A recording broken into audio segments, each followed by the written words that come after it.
우리에게 주신 하나님 말씀은 출애굽기 23장 14절로 17절 말씀, 신명기 16장 9절로 12절 말씀입니다.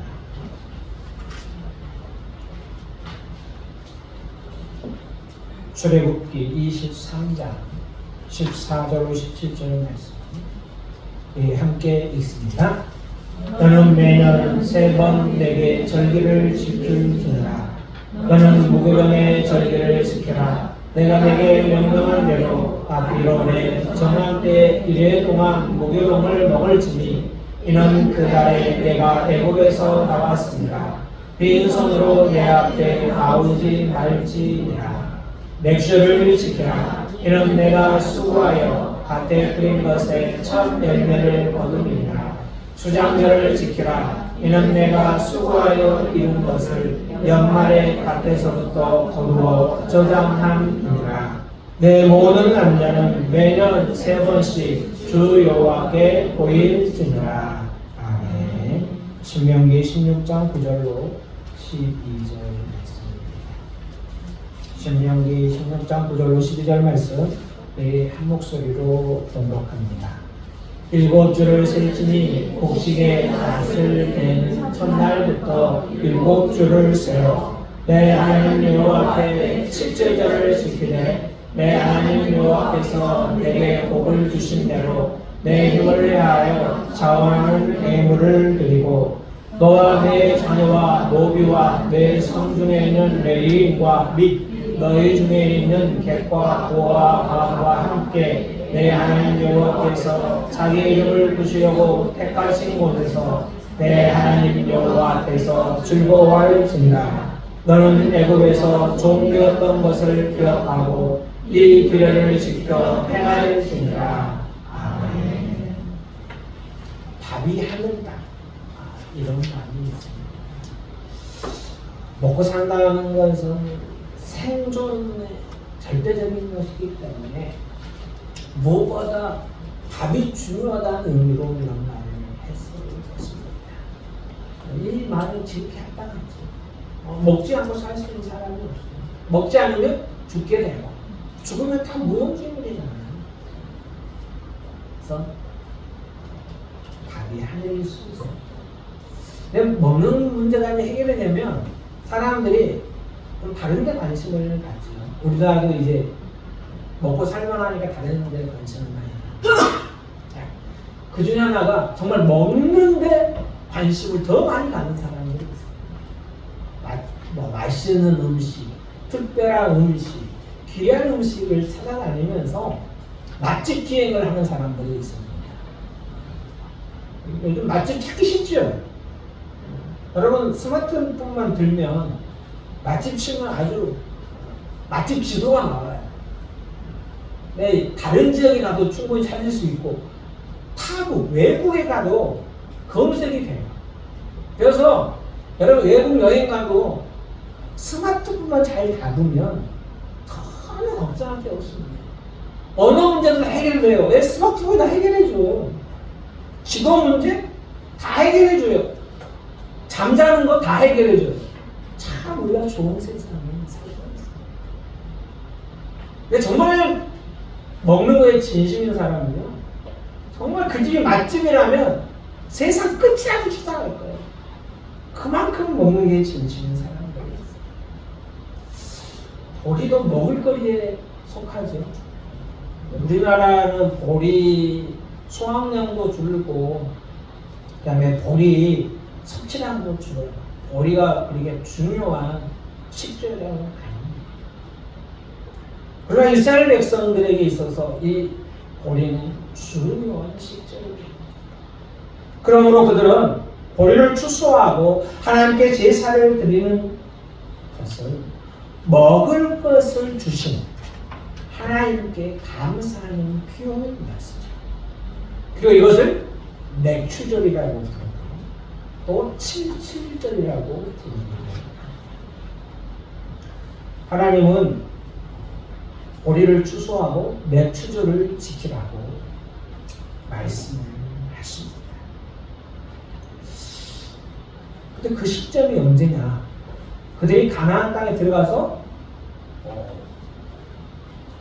보리를 추수한 후에 말씀하신 거예요. 애굽 땅에서 나와서 그들이 시내 광야에 머물러 있었어요. 그때 하나님이 말씀하셨어요. 그러니까 앞으로 언제 있을지 모르지만 너희들이 가나안 땅에 들어가서 보리를 추수하고 추수한 후에 이 맥추절기를 지켜야 된다. 그렇게 말씀해요. 맥추를 지키라는 말은 뭐예요? 그러면 하나님이 너희에게 먹을 걸 주시겠다는 거예요. 너희가 가나안 땅에 들어가면 내가 먹을 거리를 너희에게 주겠다. 그것을 미리 뭐예요? 약속하신 축복의 약속인 거예요. 지금 아직 가나안 땅에 들어가지도 않았어요. 아니 가나안 땅에 들어가려고 이제 애굽에서 막 해방되어 나왔어요. 그런데 하나님은 미리 그들에게 말씀하신 거예요. 그리고 그들이 추수하는 그날, 하나님의 말씀이 성취되는 그날, 감사와 기쁨으로 이 추수의 감사의 절기를 지키라라고 말씀하셨습니다. 그들이 지키는 맥추절은 하나님의 공급하심에 감사하여 자원하는 마음으로 헌물을 드려야 합니다. 신명기 16장 10절에 보면 내 하나님 여호와 앞에 칠칠절을 지키되, 이 칠칠절은 맥추절을 의미합니다. 내 하나님 여호와께서 내게 복을 주신 대로 내 힘이 헤아려 자원하는 예물을 드리고 라고 말씀하고 있습니다. 오늘도 이제 맥추 감사 헌금을 드리신 분들이 있습니다. 여러분 그 헌금을 드릴 때 감사의 마음이 가득해서 드렸습니까? 아차, 우리 맥추 감사절이라네. 그래서 얼룩뚱땅 그냥 봉투에 만원 쭉 넣어가지고 헌금을 하셨습니까? 없어서 또 못 드린 분도 있지요. 그러나 우리가 어떤 마음으로 지금 감사의 예물을 드리냐는 굉장히 중요합니다. 10절에 말해요. 내 힘을 헤아려. 넌 능력을 헤아려 보라는 거죠. 그래서 어떤 마음으로? 억지로 하지 말고 자원하는 마음으로 예물을 드리라고 말씀하십니다. 그렇다면 우리도 드림에 있어서 이왕에 드리는 건 뭐예요? 감사하는 마음을 듬뿍 담아서 드려요. 여러분 오늘 맥주 감사헌금 봉투에 어떻게 감사 제목을 좀 적으셨습니다. 여러분 이 절기라든지 감사헌금에는 감사하는 제목을 좀 적어야 돼요. 내가 뭘 아니 다 감사하죠 목사님. 그런 내가 할 말이 없어요. 그렇지만 뭘 감사하는지 써보는 것도 중요해요. 그래야 내가 아 정말 이걸 감사할 제목이구나 알게 되는 거예요. 여러분 우리가 헌금을 드리는 것은 교회적으로 매우 중요합니다. 교회를 운영하는 데 있어서 필요합니다. 하지만 11조를 드리고 주일헌금을 드리고 감사의 예물을 드리고 우리가 그 외에 예물을 드리는 것은 이 드림에 있어서 항상 기회가 할 것은 뭐냐면 감사입니다. 하나님께서 우리를 하나님의 자녀 삼으심에 대한 감사, 힘들고 어려운 일이 있지만 우리를 인도하심에 대한 감사, 하나님의 은혜로 이곳까지 인도하시고 앞으로 인도하실 것에 대한 감사, 이런 감사들을 담아서 예물을 드려야 돼요. 물론 우리가 드리는 예물 중에는 우리의 마음의 소원을 담아드리는 목적 헌금이 있을 수 있어요. 그러나 헌금에 있어서 본질은 하나님께 드림이 되어야 하고 뭐예요? 그 기본 정신은 감사가 됩니다. 내게 베푸신 은혜에 감사. 오늘 우리가 어떤 헌금을 드리는지 이 감사하는 마음을 가지고 드림이 필요하다. 그럼 맥주 감사금도 두번 알기 필요하고. 다만 우리는 보리 농사를 짓는 농경사회에 살고 있지 않습니다. 오늘은 도시 산업시대에 살고 있습니다. 그럼에도 불구하고 맥주 감사주일이 감사하게도 7월 첫 주에 들어있어요. 그럼 우리가 맥주 감사주의를 보내면서 뭘 생각해야 되냐? 지난 6개월 동안 우리와 함께 하시고 우리를 인도하시고 우리를 지키시고 보호하신 그 하나님을 기억하며 오늘 우리가 맥주 감사절기를 지켜야 된다는 것이죠. 아브라함이 자기에게 나타나신 하나님께 제사했듯이 지난 6개월 동안 우리에게 나타나신 그 하나님께 감사하며 오늘 우리는 예물을 드리고 감사하며 예배해야 한다는 것입니다. 그리고 드리는 예물이 억지로 드리는 그냥 드리는 그런 예물이 아니에요. 우리의 감사를 고봉밥을 담듯이 담아가지고 꼭꼭 눌러가지고 하나님께 우리의 감사를 드려야 합니다. 정말 하나님이 하셨군요라는 그 감사의 제목을 봉투에 쓰면서 정말 감사한 6개월이었다. 이런 마음을 우리 안에 있어요. 뭔가 자꾸만 떠밀려가고 이벤트가 없는 밋밋한 시간들 속에서 우리가 지금 신앙생활하고 있다면 오늘 우리는 정말 감사를 꼭 담아서 감사하기 어려운 눈물도 없고 감동도 없고 뭉클함도 없고 우리의 눈으로 보고 귀로 듣는 것 없이 그냥 지식적으로만 믿는 믿음으로 여기까지 왔다면 오늘 우리의 후반기를 기대해야 돼요. 하나님 25년 후반기는 내가 하나님을 눈으로 보고 듣기를 원합니다. 내 심령에 눈물이 있고 감동이 있고 감격이 있고 뭔가 뭉클함이 있는 그런 이벤트가 있는 신앙생활이 되었으면 좋겠습니다. 그저 밋밋하게 흘러가는 시간 속에 그 하나님은 계셔라는 그 지식으로만 어줍잖은 믿음이 아니라 정말 하나님이 살아계시는구나. 하나님이 오늘 나를 위해 일하시는구나. 하나님이 역사하고 계시는구나. 이것을 경험함으로 정말 우리의 25년 후반기는 활력이 넘치고 신바람이 나서 감사가 풍성하게 넘치는 후반기가 되기를 주님의 이름으로 축복합니다. 맥주 감사들을 지키는 그들의 감사제는 이웃들과 함께 즐거워해야 합니다. 하나님은 본인뿐만 아니라 다른 것을 추수할 때도 항상 우리에게 말씀하시고 기억해야 할 것이 있다는 겁니다. 그것이 무엇이냐면 우리의 약한 이웃들입니다. 레위기 19장 9절로 10절 말씀에 이렇게 말합니다. 너희가 너희의 땅에서 곡식을 거둘 때 너는 밭 모퉁이까지 다 거두지 말고 내 떨어진 이삭도 줍지 말며 내 포도원의 열매를 다 따지 말며 내 포도원에 떨어진 열매도 줍지 말고 가난한 사람과 거르미를 위하여 버려두라. 나는 너희의 하나님 여호와이니라. 아멘. 추수할 때 우리가 단지 우리의 먹거리만을 위해서 추수를 해서는 안 되고요. 우리의 이웃들, 약한 자들을 위해서 우리가 추수를 한다는 사실을 기억해야 합니다. 예수님께서 제자들에게 가르쳐준 기도가 주기도예요. 주님이 가르쳐준 기도가 주기도예요. 근데 이 주기도에 보면 오늘 우리에게 일용할 양식을 주시고 오라고 기도하라고 예수님이 가르쳤어요. 근데 왜 예수님은 나에게 일용할 양식을 주시고 오라고 안 하고 우리에게 일용할 양식을 주시라고 라고 기도하라고 했습니다.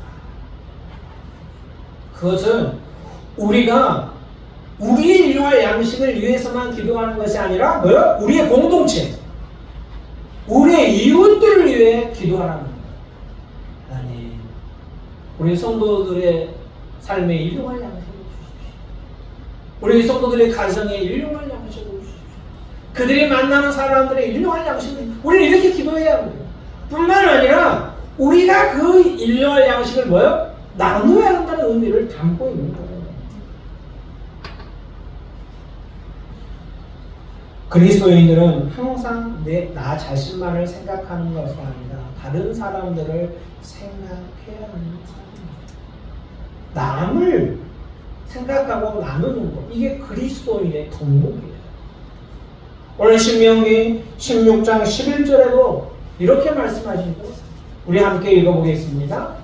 너와 내 자녀와 너희와 내 성중에 있는 내 인과 및 너희 중에 있는 객과 과와 가부가 함께 내 하나님 여호와께서 자기 이름을 두시려고 택하신 곳에서 내 하나님 여호와 앞에서 즐거워할지니라. 아멘. 자, 너와 내 자녀와 노비와 내 성중에 있는 내 인과 및 너희 중에 있는 객, 나그네죠. 그리고 고와 과부. 객과 고와 과부는 구약 시대에 말하는 3대 가난한 자들, 약한 자들. 근데 그들과 함께 뭐요? 하나님 앞에서 즐거워하는 거예요. 다른 이들을 돕는 것은 하나님이 기뻐하시는 거예요. 하나님께서는 항상 약한 자들에 대해 관심이 많으세요. 그 말은 뭐냐면 우리도 약한 자들에 대해서 관심을 가져야 된다는 거예요. 그리고 뭐예요? 우리가 할 수만 있으면 우리가 있는 대로 나눠요.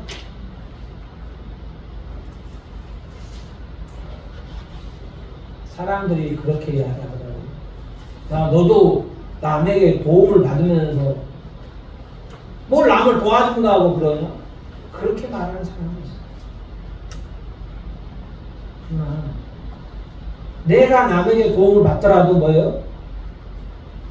다른 사람에게 도움을 줄 수 있는 사람이 되어야 돼요. 이게 그리스도인의 삶입니다. 그러면 우리는 약한 자와 가난한 자들을 볼 때 너그러운 마음을 가져요. 진짜 꼴보기 싫은 이런 마음을 가질 수도 있어요. 정말 저 사람 만나면 피곤해. 그럴 수 있어요.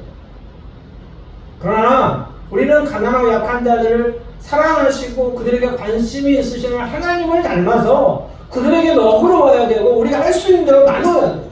우리가 추수하는 이유가 거기에 있는 거예요. 하나님 우리에게 먹을 거를 주시는 이유가 거기에 있는 거예요. 너 배만 채우라 그 얘기가 아니에요. 내 이웃들과 나누며 여호와 앞에서 즐거워하라고 하나님이 말씀하십니다.